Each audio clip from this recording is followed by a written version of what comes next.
Hello friends, mythology story number 18 सती। तो शिव और सती की स्टोरी तो आप सभी जानते ही हैं, लेकिन सती की स्टोरी जानने से पहले देवी आदिशक्ति का शिव के शरीर से अलग होना, दक्ष ने देवी आदिशक्ति से अपने घर में पुत्री के रूप में जन्म लेने का वरदान प्राप्त करना, दक्ष को सिर्फ पुत्रियों के पिता बनने का श्राप मिलना और मत्स्य अवतार के बाद दक्ष और सभी मानस पुत्रों का पृथ्वी पर निवास करने आना, ये सारी स्टोरी जानना बहुत ज़रूरी है। तो ये सारी स्टोरीज़ जो है मैं ऑलरेडी अपने चैनल पर अपलोड कर चुकी हूँ। तो आप माइथोलॉजी स्टोरीज़ जो पुरानी स्टोरीज़ है आप प्लीज़ देख सकते हैं। आप पहले मेरे पिछले वीडियोस देख लीजिए जिसमें ये सारी स्टोरीज़ मेंशन है। उसके बाद में अगर आप ये सती की स्टोरी जानेंगे तो आपको जल्दी समझ में आएगा। तो बैक टू द स्टोरी। तो जो काशी है, काशी में काशी विश्वनाथ ज्योतिर्लिंग की स्थापना हो चुकी थी। तो जो दक्ष थे वो शिव को भगवान मानते नहीं थे, और वो क्यों नहीं मानते थे इसकी स्टोरी भी मैं ऑलरेडी मेंशन कर चुकी हूँ, तो आप वो भी देख लीजिएगा। तो वो नहीं चाहते थे कि वो शिव के आसपास रहे, और इसलिए उन्होंने पश्चिम दिशा की तरफ काशी नगरी से काफ़ी दूर जाकर के अपनी एक नई सिविलाइजेशन जो है वो बसाई। तो ये जो जगह थी ये यूएसए में थी, और उस समय बीच में समुद्र नहीं हुआ करते थे, काफ़ी सारे ज़मीन थी, कॉन्टिनेंट्स थे। तो इस तरह वो काशी से काफ़ी दूर जाकर के पश्चिम दिशा में, जहाँ पर आज के समय में हम यूनाइटेड स्टेट है, अमेरिका है, उस स्थान पर जाकर के उन्होंने अपनी खुद की एक सिविलाइजेशन को वहाँ पे बिल्डअप कर लिया। हाँ, इनकी जो सिविलाइजेशन थी वो लोग जो थे, दक्ष ने अपनी सिविलाइजेशन को वैष्णव समुदाय कहा, और ये लोग सिर्फ विष्णु भगवान की पूजा करते थे। इनकी सिविलाइजेशन में शिव को भगवान नहीं माना जाता था, शिव का नाम भी नहीं लिया जाता था, शिव को उन्होंने कम्प्लीटली बाइकआउट कर दिया था। और दक्ष का कहना ये था, प्रजापति दक्ष का, कि भगवान तो सिर्फ विष्णु हैं और उनके राज्य में रहने वाले सभी को विष्णु की पूजा करना कंपलसरी था। वो कोई भी शिव का नाम भी नहीं लेते थे। और इस तरह रहते रहते जब सतयुग प्रारंभ हुआ, तो सतयुग के प्रारंभ होने से पहले दक्ष जो थे वो ऑलरेडी 66 बेटियों के पिता बन चुके थे। अब सतयुग के प्रारंभ होने के बाद जो देवी आदिशक्ति थी वो दक्ष के यहाँ पुत्री के रूप में जन्म लिया, और ये दक्ष और प्रसूति की 67 नंबर की बेटी थी। तो सतयुग के प्रारंभ होने के बाद उनकी इस पुत्री का जन्म हुआ, इसीलिए दक्ष ने अपनी इस पुत्री का नाम सती रख दिया था। अब जब सती का जन्म हुआ तब ब्रह्मदेव जो दक्ष के पिता थे, उन्होंने दक्ष को क्लियरली वार्निंग दी थी कि ये जो है कोई साधारण लड़की नहीं है, ये है साक्षात आदिशक्ति है, और इन्होंने मनुष्य के रूप में, तुम्हारी पुत्री के रूप में जन्म सिर्फ इसलिए लिया है ताकि वो शिव से विवाह कर सके। तुम शिव को भगवान मानते हो या नहीं मानते हो इससे कोई फ़र्क नहीं पड़ता, लेकिन भविष्य में सती जो है जब वो शिव से विवाह करेगी तो तुम्हें उसमें कोई भी अड़चन नहीं लानी है, कोई भी रुकावट नहीं लानी है, क्योंकि आदिशक्ति का मनुष्य रूप में जन्म लेने का मकसद ही यह है कि वो शिव की पत्नी बन सके। इस तरह से ब्रह्मदेव ने दक्ष को एक वार्निंग देके गए थे, लेकिन दक्ष इतने ज़्यादा अहंकार में डूबे हुए थे कि उन्होंने अपने पिता की और यहाँ तक कि ब्रह्मदेव की भी वार्निंग को टोटली इग्नोर कर दिया। उन्होंने इस बात पर ध्यान ही नहीं दिया।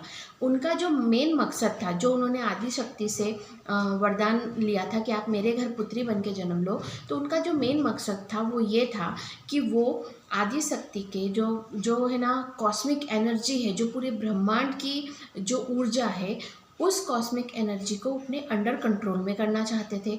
उनको ऐसा लगता था कि अगर ये मेरी पुत्री बन जाएगी तो ये पूरी तरीके से मेरे कंट्रोल में होगी, और इतनी जो मतलब सुपर नेचुरल एंटिटी है जो पूरी यूनिवर्स की एनर्जी सोर्स है वो मेरे कंट्रोल में होगा, और फिर मैं इस पूरे यूनिवर्स में, पूरे ब्रह्मांड में सबसे ज़्यादा ताकतवर हो जाऊंगा।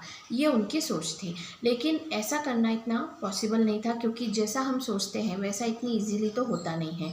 और ये जो थे आज भी समय में हम ये सोचते हैं कि हम ऐसा कर लेंगे वैसा कर लेंगे, पर हमेशा सब कुछ हमारे मन लायक नहीं होता।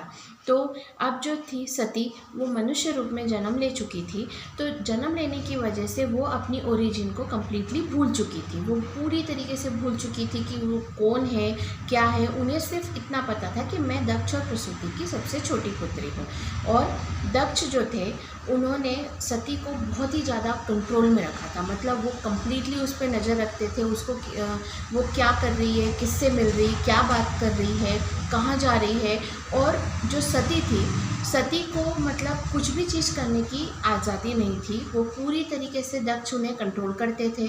तो उनको है ना अपनी मर्ज़ी का कुछ भी करना अलाउ नहीं था। और वो इस माहौल में धीरे धीरे बड़ी हो रही थी। जो प्रसूति थी, वो बार बार अपने हस्बैंड को मतलब दक्ष को समझाती थी कि बच्चों के साथ इस तरीके का व्यवहार मत करो। और जो सती है, सती के साथ इस तरीके को व्यवहार मत करो, उसे नॉर्मल रहने दो। लेकिन दक्ष जो थे, जिन्होंने अपने पिता की बात नहीं मानी, वो अपनी पत्नी की बात क्यों मानेंगे। तो वो बिल्कुल भी किसी भी बात के लिए अग्री नहीं हो रहे थे। और वो जो है कम्प्लीटली सती को कंट्रोल करते थे। वैसे ये चीज़ आजकल भी होती है। आज भी बहुत से जो पेरेंट्स होते हैं, वो जब उनके यहाँ बच्चा आता है, तो वो भी बहुत कंट्रोलिंग नेचर के होते हैं। मतलब उनको ऐसा लगता है कि हमारे बच्चे को हम बिल्कुल हमारी तरह रखेंगे, जैसा हम चाहेंगे, जो हम चाहेंगे वो वैसा करेंगे। हम चाहते हैं कि उन्हें ये पसंद हो तो उन्हें यही पसंद होना चाहिए। ये चीज़ आज भी बहुत कुछ होती है। लेकिन पेरेंट्स ये चीज़ भूल जाते हैं कि जो बच्चे होते हैं, उनकी एक इंडिपेंडेंट आइडेंटिटी होती है, उनका खुद की पर्सनैलिटी होती है। और हम एज अ पेरेंट्स बच्चों को सिर्फ गाइडेंस कर सकते हैं, उन्हें सही और गलत में अंतर बता सकते हैं। लेकिन उन्हें क्या करना है अपनी ज़िंदगी में, ये बच्चे खुद तय करते हैं।